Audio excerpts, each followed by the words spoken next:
जय श्री कृष्णा, जय श्रीमन नारायण। बहुत बहुत प्रणाम आप सभी देशवासियों को, माँ के भक्तों को शारदीय नवरात्र की बहुत बहुत शुभकामनाएं। और जैसा कि आप सबको विदित है कि ये पूरे 9 दिन माँ के विशेष रूप से सिद्धियाँ प्रदान करने वाले होते हैं। तो चूँकि अब धीरे धीरे समय निकल रहा है और अब एक बहुत बड़ी तिथि माँ की आने वाली है, अष्टमी तिथि। और लोगों के मन में ये संशय है कि अष्टमी कब मनाएं। कोई कह रहा महाराज जी 11 को अष्टमी मनाएं या 12 को मनाएं या 10 को मनाएं। तो हमारे हिंदू पंचांग के अनुसार, सनातन धर्म के अनुसार उदया की तिथि का विशेष महत्व है। तो आप 11 अक्टूबर को प्रातःकाल से लेकर और 12:30 बजे तक अष्टमी की तिथि का स्पर्श रहेगा। तो आप 11 अक्टूबर को अष्टमी की तिथि मनाएं। तत्पश्चात उसके बाद नवमी तिथि का प्रवेश होगा।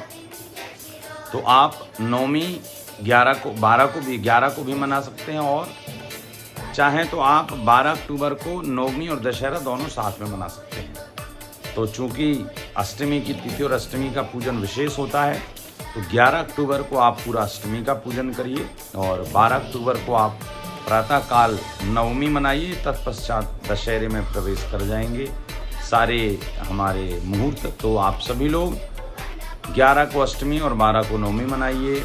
अब विशेष रूप से हमें माँ का अष्टमी के दिन पूजन कैसे करना है, क्योंकि श्री दुर्गा सप्तशती के देवी कवच में जो 8वीं देवी का नाम है वो महागौरी मैया है।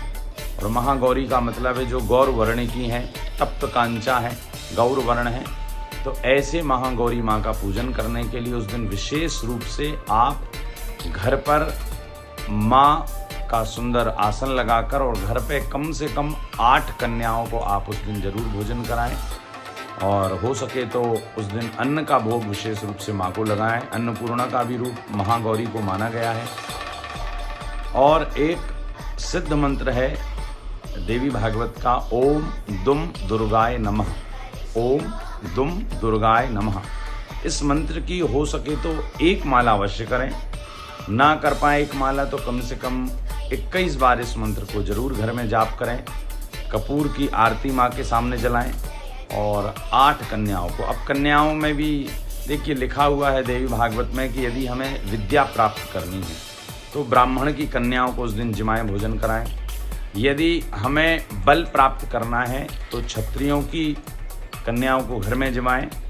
और यदि हमें धन प्राप्त करना है तो इसके लिए देखिए लिखा हुआ है, धन प्राप्त करने के लिए यदि हमारे ऊपर कर्ज का बोझ ज़्यादा हो गया है, दुकान में बहुत प्रोग्रेस तरक्की चाहते हैं, सुख संपदा ऐश्वर्य यश की प्राप्ति करना चाहते हैं, तो अष्टमी तिथि के दिन आप व्यापारी की कन्याओं को, कहने का मतलब जिनके पिता व्यापार करते हैं, जिनकी कोई दुकान है, जो कोई भी व्यापार करते हैं, उनकी कन्याओं को यदि आप घर में जिमाएंगे, भोजन कराएंगे, तो आपको व्यापार, व्यवसाय, धन, ऐश्वर्य, यश, वृद्धि, इन सब में बहुत लाभ मिलने वाला है।